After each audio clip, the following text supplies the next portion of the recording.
Hey, Sam. Morning. How are you, Adele? Yes, I'm good, thank you. Yeah. Welcome back to musing all the things, naked insights, health, relationship, and trauma. Mm, We've got a very interesting topic today. It's pretty controversial topic, I would say, like whether we stay or go in a relationship. That can be quite a difficult one. And it is not an easy topic to sort of wade into. Um, so viewer discretion is advised. Yeah, Yeah. yeah. Well, it's yeah. Some people listening to this will resonate with it greatly and still not feel that they can do anything about it. Right? Like Mm. it's people can feel powerful and powerless in this particular topic. So yeah, tell me a little bit about what you do in your practice first before we kind of move into the guts of it all. Yeah. Yeah, so for me, I started my work sort of in trauma therapy, trauma coaching, and developed programs to help people recover from divorce.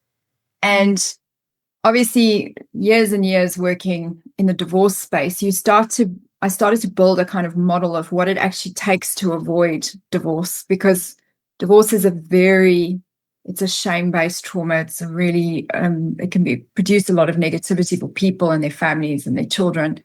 So I started getting really interested in how to stop that, and went deep into the research of that, and then did kind of Gottman training, imago training, emotionally focused therapy training, mindful couples therapy training. So lots of different training programs to sort of eventually come up with, well, what is this formula? But this particular junction of when I'm married and then I'm actually choosing to part, that space in the middle is a very delicate space to navigate.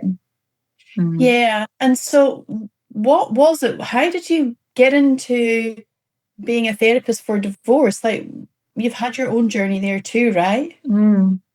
Well, I mean, I kind of, from my perspective, just experiencing failure in relationships myself, and kind of going to therapy, trying to fix a relationship, and then realizing I don't know what I'm doing. And then the relationship fails. Then you get in another relationship, the relationship fails, another relationship, the relationship fails.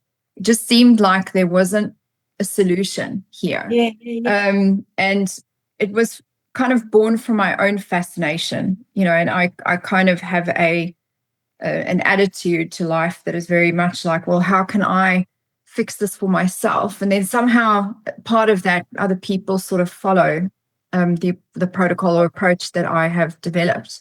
But I Yeah, think it was born from my own failures and kind of realizing myself, maybe I don't know what I'm doing. So yeah, yeah. that kind of made me interested. And so there's definitely something around when you're noticing that you're going into one failed relationship after another. And so there has to be something about maybe doing some due diligence before you enter into a relationship. Well, and I think what I've realized over time is there's a real cost of skipping due diligence. And there's some fascinating studies that have been done on people that have trauma in their childhoods, and they have kind of attachment issues in their childhoods, or neglect or abandonment issues from their childhoods.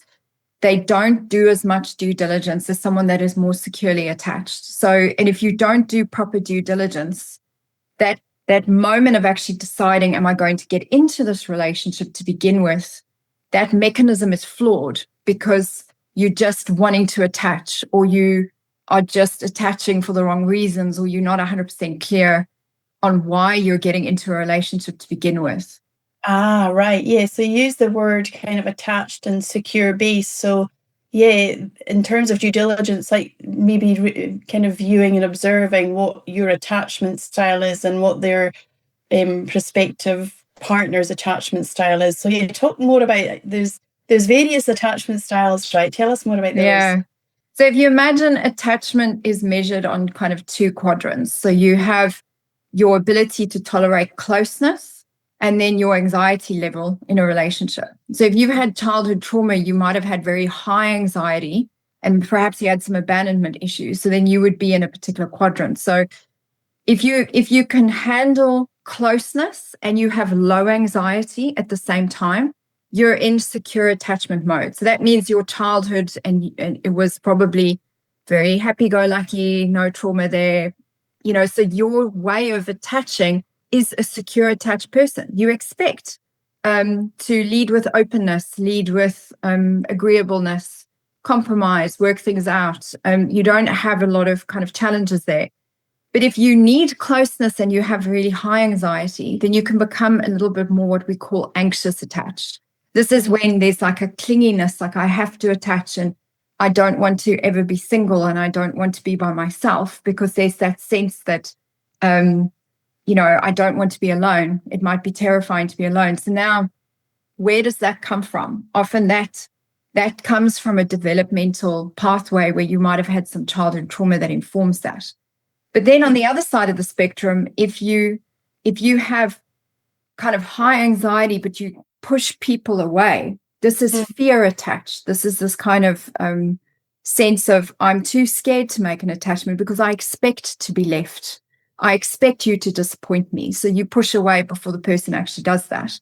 And then if you kind of have quite kind of low anxiety and you don't want to be close to people, this is this kind of avoidant dismissal approach. And then your attachment pattern informs how you attach in relationships and informs also your decision making in how you go about choosing a partner.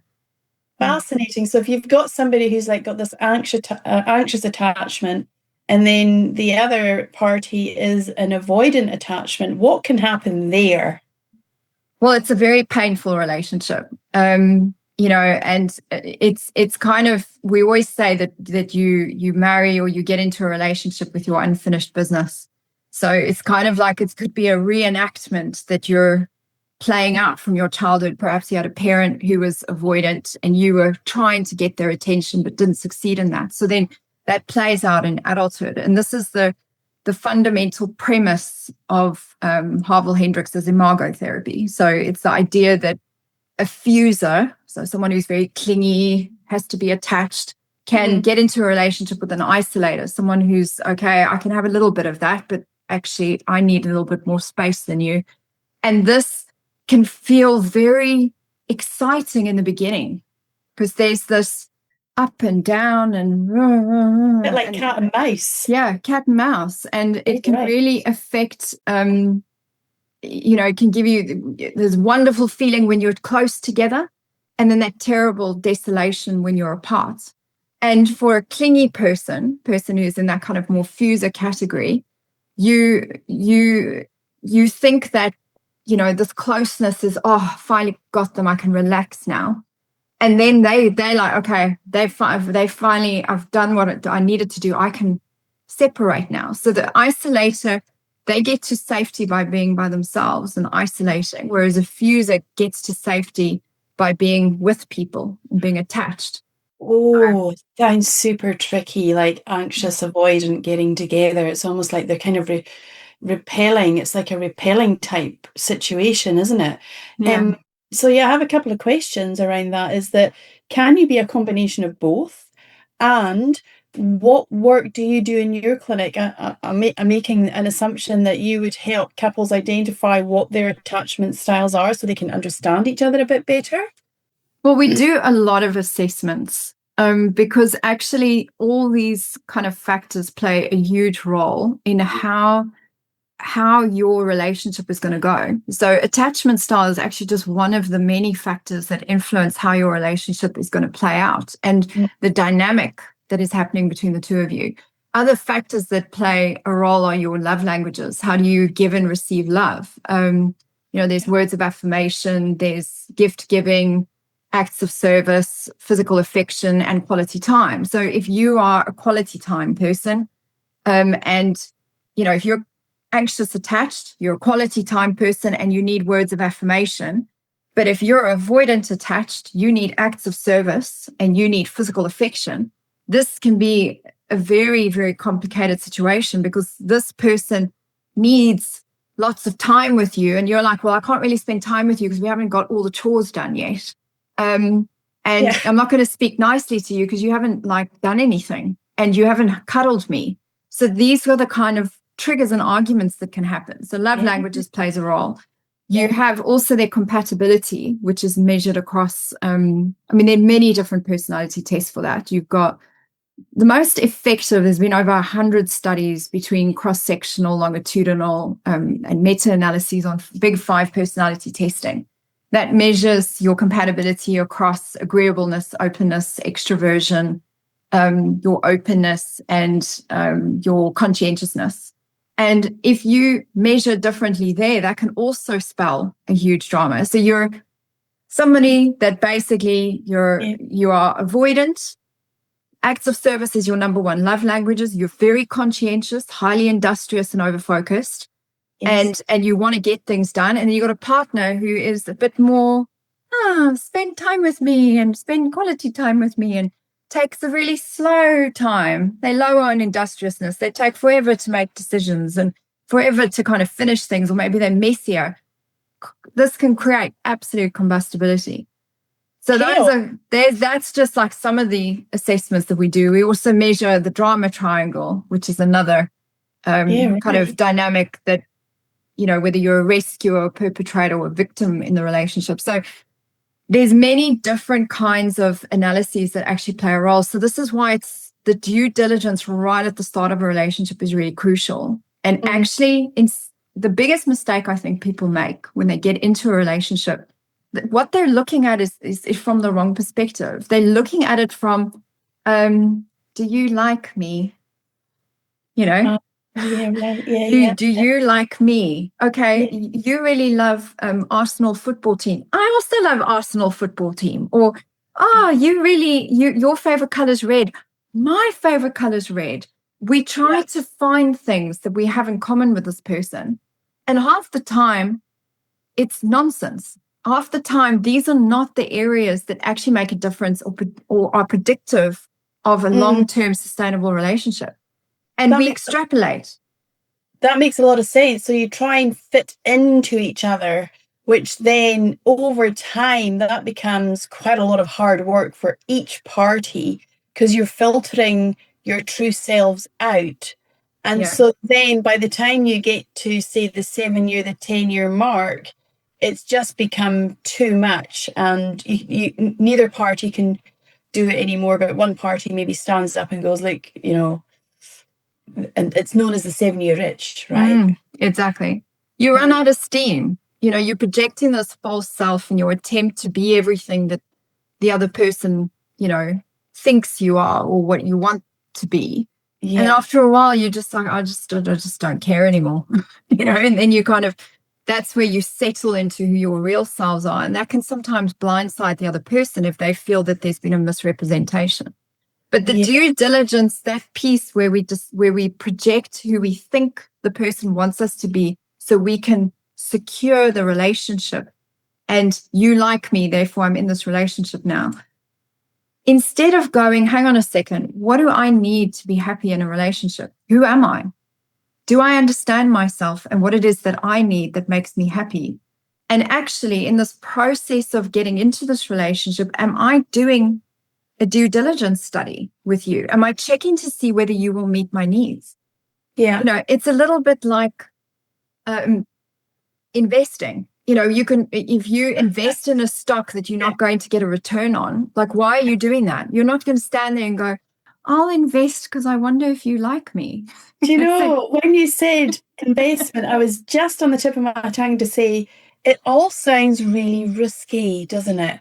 Like, you know, and then you get married and, you know, live happily ever after. And it's just really not the way. It's just not like the movies at all, is it? The 7-year kind of time frame. It's a thing. It's a thing. And for one party, it can come as a real surprise. Like they just didn't even see the 7-year kind of like, well, I've had enough now, arrive. And so, because they're so busy, if they're, say, like an avoidant attachment, industrious, over-focused, they haven't seen this coming. exactly. Because they've had their head down, they've been working. So the thing is, I mean, what I really realized for myself in examining and looking back on my sort of failures in relationships was I didn't understand myself. And if you don't really understand yourself and you haven't healed your past trauma and you haven't actually worked on yourself to a particular extent, how can you even know what you need? And if you don't know what you need and you're getting into a relationship, you just become what the other person wants you to be. And this is where we see codependency, pathological accommodation, where we just fold ourselves into a weird pretzel to be what we think we need to be to just get into this relationship. When actually down the track, you suddenly discover, hang on a second, I've now woken up 7 years later and oops, this is not what I thought this was going to be. And I'm the worst version of myself. I'm arguing all the time, or I'm very, very desperately unhappy, and I don't feel that this person gets me, and I don't really get them. And how did we get here? And then it's quite sad, really.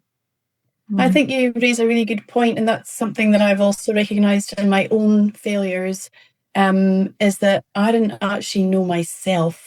And so when I left my first marriage, it wasn't anything to do with the other person. I have the utmost respect for this person. In retrospectively, I can say now, I didn't at the time know why I left, but it was because there was so much of myself that I didn't know. I didn't really know how to feel properly. I didn't know what my feelings and emotions meant. And so, that's been a real big journey over the past 15 years, just recognizing, like, who am I? And and if you've got that anxious attachment style, which I do, I was constantly trying to fit myself into this weird shaped pretzel, as you call it, to be in a relationship, because it was just unfathomable for me not to be in one. And it was the same for me. I mean, I have an oscillating attachment style. I oscillate between kind of anxious attached and then fear attached. I can really push people away. And so in my 20s, I really had no clue. And I was very, very anxious attached at that time. And got into a relationship that was very incompatible relationship, like a tiger being in a relationship with a house cat, very, very at the core incompatible. He is a very, very different person in comparison to who I am. And although we had a good time together and we had a lot of kind of hope and chemistry at the start of the relationship, again, it hits that kind of mark where you kind of both realize neither of us are going to give each other what we both need to be happy. And I didn't know myself. I hadn't done any kind of therapy or anything at that point. And, and then from there, thunder into the next relationship, and also don't really know who I am and hadn't recovered from childhood trauma and things that I'd experienced. So I think that when we rush into a relationship and we're not doing those kind of due diligence checks, and we're coming from the perspective of, do you like me? You're doing this analysis actually in your mid-relationship, and that leads to the stay or go question. This is a due diligence question, and if you think about how insane it is, I mean, when we buy a company, we have this concept of due diligence.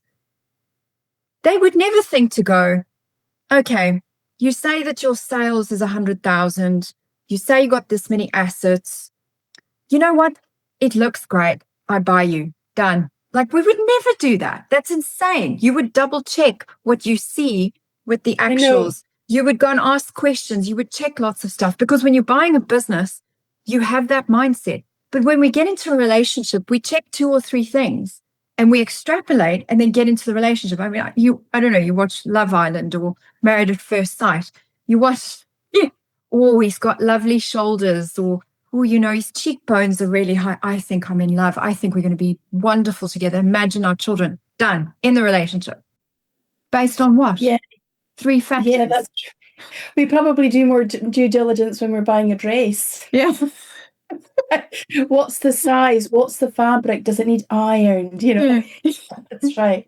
Yeah. So we're kind of really, as a species, there isn't much intelligence here. We're not smart about it. And Hands up, I was not smart about it. I absolutely lacked any kind of thinking. And then due diligence happens in the course of the relationship. And then you have that horrible precipice, should I stay or go? And now you're doing that analysis that you could have done if you weren't so fast getting into a relationship to begin with. And I see the same mistake that I've made. I see my clients make the same mistakes too. And they're highly intelligent, successful, competent people. We're all morons when it comes to love. Yeah. And so there's this Gottman theory of the Four Horsemen. Tell me about that. So basically, you know, when we're doing it, like our marriage assessments, we're starting to look at a relationship and whether it's savable or not. You know, you get go, and then there's this precipice. I call it almost like a canyon, like a rift. If you cross over that rift, it's very, very difficult at that point for marriage therapy to work. And the sad part that I find in my work is often people come too late. They wait till they're too far over that threshold. So your early warning system, the Gottmans, who are just absolute legends, developed the Marriage Institute, have done thousands of case studies with couples, and they developed the four warning system. And it's criticism, contempt, defensiveness, and stonewalling. So in essence, when you start to see these four things happening in your relationship, that's not like a little red flag. That's a red explosion. That's like, stop, you need to actually get help now. Like, whatever's going on here, you're not okay. So first thing is we have criticism. So criticism is where you are attacking your partner in quite a harsh way.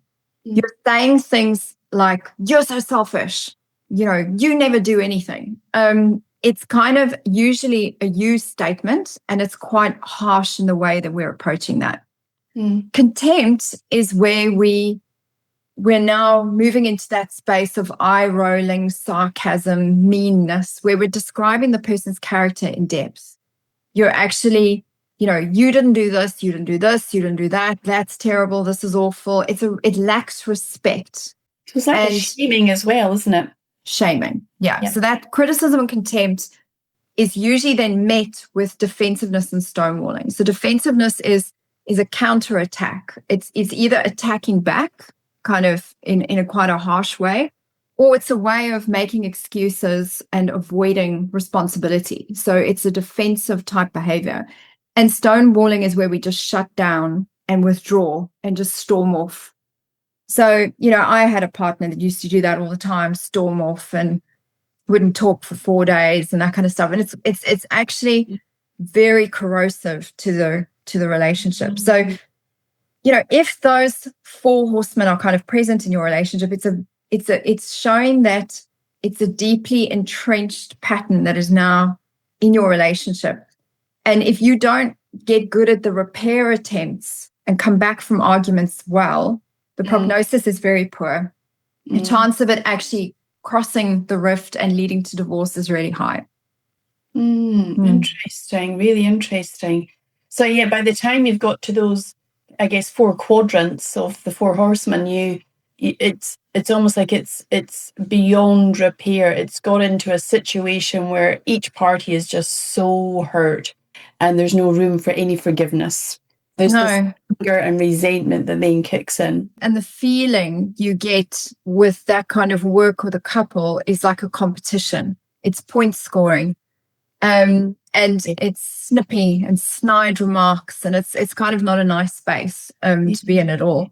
The thing is that I really believe that if people are aware and they're willing to work on themselves and willing to work on the relationship, anything is possible. And marriage therapy rates have a large scale of success and failure. You've got, 40% success rates all the way through to 90% success rates. So very much dependent on the type of therapy you go for, the therapists themselves, the kind of approaches of just going and just talking at your partner for a week, an hour a week with a therapist. These are very low success rates. So anything that is more active, there's homework, there's participation, there's things happening, there's pointing out of dynamics and there's stopping and pausing and examining what just happened there. Those have higher success rates when it comes to therapy. And I would also imagine, just to thread in what you were saying earlier too, is that when you do these assessments of like personality, characters, love language, attachment styles, that you're also then educating, I know that's really important to you, with your clients. So they're getting to know who they are. That must be quite key in all of this. It really is, because it's kind of, if you imagine you start, so in my marriage program, it's very much a program, and there's like stages that people go through. First is you do these assessments, and then you write a contract, and it's a commitment. And then you start, based on the assessments, you then go through the program in a particular way, depending on which areas are the most acute. But you've got to understand yourself, and then you've got to understand your partner.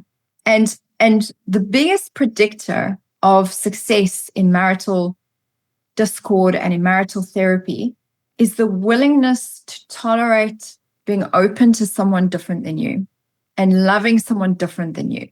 Yeah. If you are very rigid, so for example, in the Big Five personality test, if we see huge rigidity, and this is why I'm particularly interested in studying neurodivergence in relationships, because that's where a lot of rigidities come through with people that have OCD and autism spectrum disorder, and rigidities that we see in ADHD. These are where the biggest conflicts erupt in relationships, and this is the biggest clash that people have, is they're just not open.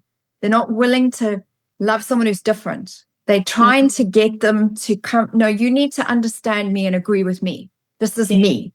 You need to get me and come here. And as opposed to, okay, I'm like this, you're like this. How do we actually, how do we fit our puzzle pieces together? So that openness and agreeableness component is a big factor and a predictor for success in a relationship. So that would be then looking at personality versus compatibility. Like, they're quite different, aren't they? Yeah. And in the Big Five personality test, extroversion can also be a huge challenge. You got one person who's very introverted, another person who's very extroverted. It can work, provided they both also measure really high on agreeableness. And so if they both have high compassion and they're quite agreeable people, it can work. But if one of them is not measuring high there, and they also have a problem with neuroticism, which measures volatility and withdrawal, that can then cause arguments in the relationship. And then this difference in how we socialize can be a death knell to the relationship. Really interesting. I'm just reflecting back on my previous relationship where I was the extrovert, he was the introvert, and I would go to lots of things on my own because he didn't, that wasn't his gig. And so what happened was we just grew further and further and further apart. And I had a friend at the time that said, look, I think you've just made up that you're married, because he couldn't fathom that I was just out doing things on my own all the time. And for somebody like with my personality, I had all the freedom in the world. Like, it was brilliant. Nothing, there was no part of me that was tethered. So that really suited this free spirit that I am, but it came at a cost for my relationship. Yeah. Interesting. So I think those differences make a big deal. And then it's the whole picture. It's so if you're in that space of you're doing your due diligence in your relationship, you're now 7, 10, 20 years in, and you're like, okay, I'm now evaluating stay or go. There are like some key questions to ask yourself. The first is, am I willing to do the work? And are they willing to do the work? Because if there's a willingness and an openness to understand myself, understand the other person, brilliant. Okay, well, that's actually a tick for stay and do some work on it. If both of you are in this kind of headlock position and neither of you are willing to work and you're waiting for the other person to change, that's a predictor for go, right? The next question would be, do I feel emotionally and physically safe? And when we say emotionally safe, it's like, is there trust? Is there commitment in the relationship? If there's been countless like erosion of emotional safety, where we don't trust the person's reactions. We don't trust the person won't hurt us emotionally. That is as abusive as a physical abuse, right? Yeah. It can be really, really corrosive and erode the quality of the relationship. So safety in physical and emotional sense is really important. The third question is, are we aligned on our life, our goals, the big things we kind of see? So you can have differences in a partnership. Again, if you're willing and open to tolerate differences, and there's like okay, you're different and that's cool. I'm good with that. Like difference is good. If I'm always wanting someone to be the same as me for me to be in a relationship with them, there will be an alignment issue. Yeah. If we're open and we're aligned on the big things, like we have the same life goal or family goal, you can make it work. And then the final part is, do I still have admiration and respect for my partner? If you don't, that's where we see the Four Horsemen come in. And we start communicating really in that critical, contemptuous, stonewalling, defensive way. And we're fine with it. We're like, fine. Everyone's slamming doors, and we tolerate these, the silences. Because we live that way. Yeah. Yeah, I couldn't imagine it now, because I'm in a very, very different position with my husband today. But it's kind of one of those things where you ask these 4 questions and you have to ask them very honestly and evaluate them. And then if you are open, you're both willing to give this a go, you're aligned on some of the major areas of your life, and there's just a tiny bit of admiration or respect, but there's hurt. Maybe there's things to work through. That is a huge predictor of success, because then it doesn't matter what the differences are. It's really about understanding the differences and working with them. Okay, so you're different on industriousness. You're very fast at getting things done. I'm a bit slower. I need to. So now it becomes a quirk. It's an endearment. My husband's industriousness level is like 97%. He gets out of the house and he's like a bat out of hell, just runs off and does all the things. But he can get a little bit irritated if I'm taking a little bit of time to sort of do things. So I'm a little bit slower than him on certain things, and other things I can be faster. So it's understanding that's his quirk. Off he goes. Yeah. Enjoy, right? Yeah, that's right. I'll just be over here, So it's seeing that difference and being okay with it. And then if he sees me and I've got, higher anxiety, which is you can measure trait anxiety in the Big 5 test with neuroticism. And he's like, oh, you've climbed a tree. He calls it, I've climbed a tree. So I've got to sit with you and we've got to talk it all out until you've climbed down from your tree. And so there's an understanding and a kindness there, a willingness to be with somebody who's different to you. And when there's that, I have huge faith and huge hope in relationships. I usually know within the first month of doing assessments and just checking to see how do people receive and the differences and the understanding of the differences, I can pretty much predict if they're going to make it or not. So fascinating. And I'm also really interested in people who clearly love each other and they're in therapy even before they get married. Like you do hear of that, tell me more about that.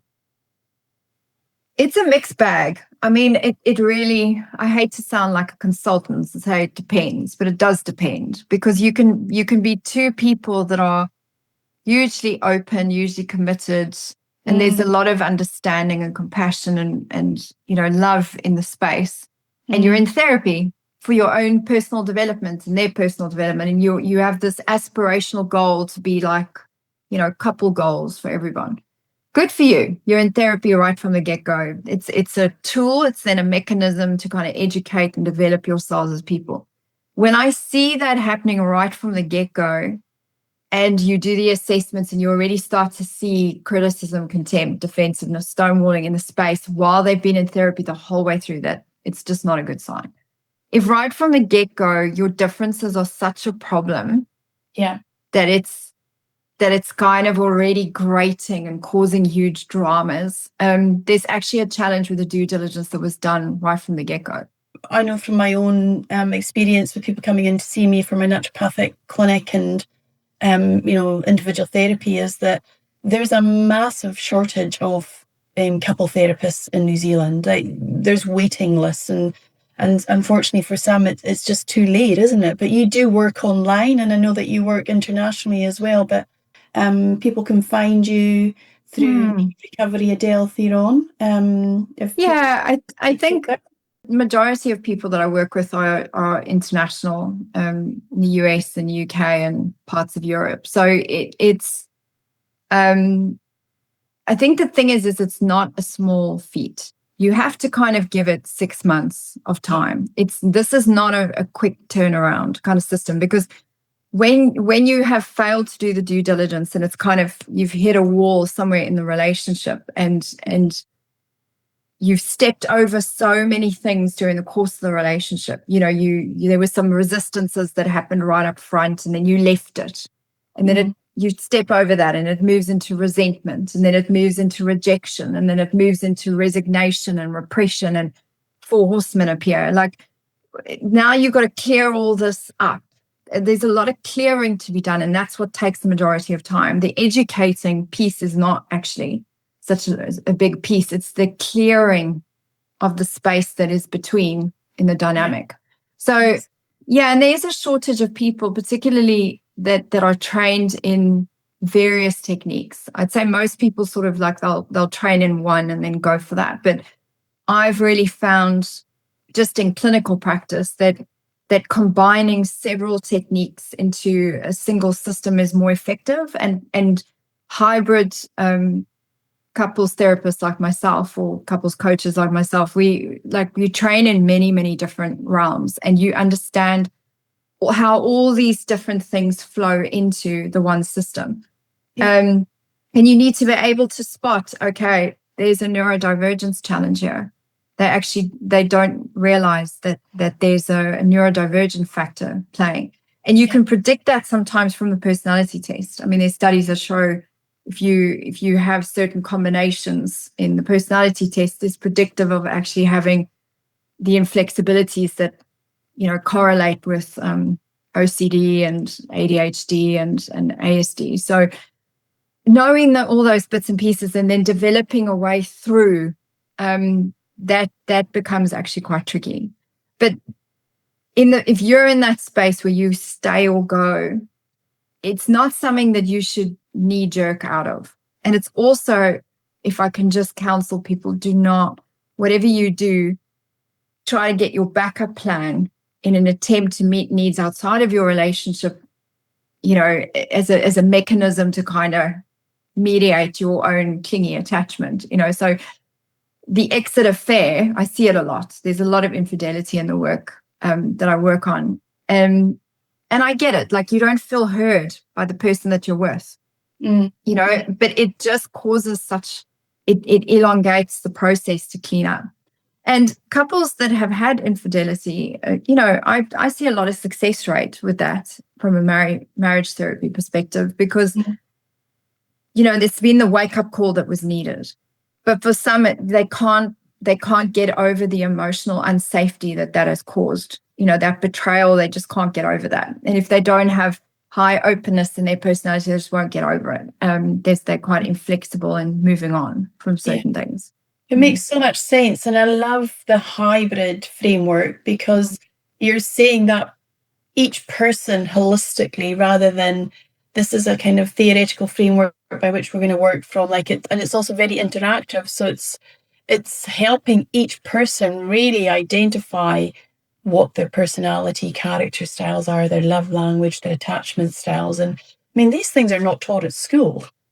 They should be, but they're not. And it's extremely complicated to go and find out about this stuff. I mean, you can read some really excellent books. Like, if you're a very interested person, you can read some brilliant books. And that's kind of how I started out, as I started reading. But the depth of the work in the kind of programs and courses and things like that. I mean, each tool for the toolbox is years of study and work. It's really there's a lot going on there, which is why I think most people in the therapy coaching space don't bother. They'll sort of focus on one and then go for that. But it's not suitable for everybody.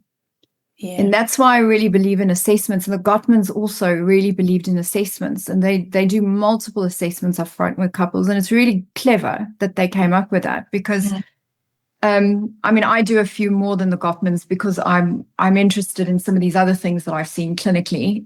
But I think that's how you work out what is the way through the jungle. Like, and it has to be a little bit customized to the dynamic that you see between these two people. Yeah. But if you see the same patterns over and over again, after a while, you kind of like, you clock it really quickly within a conversation or within a few conversations with people. Yeah. So I'm unfortunately one of those people at a party that I'll be sitting there very quietly just watching dynamics. And I'm like, interesting. That's a fuser. Yeah. An isolator over there. Oh, it's a bit clingy attached. Oh, avoidant dismissive. It's really naughty. It's part of your hard wiring, isn't it? You kind of got that radar. Yeah. With couples. That was so fascinating. Thank you so much. Really great. Yeah. So if you're in that space of stay or go, just look at asking yourself those 4 questions and don't knee jerk on the go. One of the things I really got from walking with hundreds and hundreds of couples through divorce is, particularly if you have children, you really got to be able to look at them in the eye and in your hand on heart say, I did everything to save this. That mediates a lot of the pain that people go through in divorce, is when they feel like they've done everything to save their relationship. When you've just exited, there's so much guilt and shame associated with that. And we see that years and years. You and I both see that in our clinics with people that they just don't do well with that decision that they made. So when you fight and you've done it all, and it's like at the end of that, look, we threw it all on the pitch. We did it. We did our best and it didn't work, but we have that sense that we gave it our all. It just, you feel prouder of yourself, and you can usually have a pretty seamless divorce as well.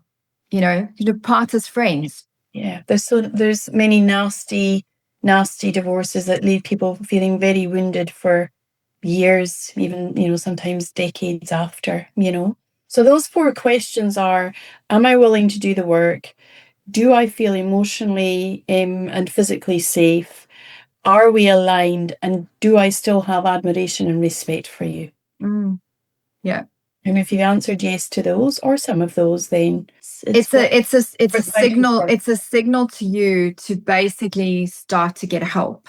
And I wouldn't just explode and walk out. I would definitely see it as a process and not an event. Because particularly if you have children, you need to co-parent with this person. And if you've got criticism, contempt, defensiveness, and stonewalling, and you part at that point, this is what acrimonious divorce looks like. That's what we see. When I was a mediator, that's what we used to see all the time, like just as explosions of all these 4 horsemen. And if you can find a way to understand each other better, it is a better process and predictive of a more amicable divorce. So stay or go, do the work, I suppose is the message. Fabulous. Thank you very much. And till next time. Naked Insights, musing all the things health, relationship, and trauma. Bye. Till next time. Bye.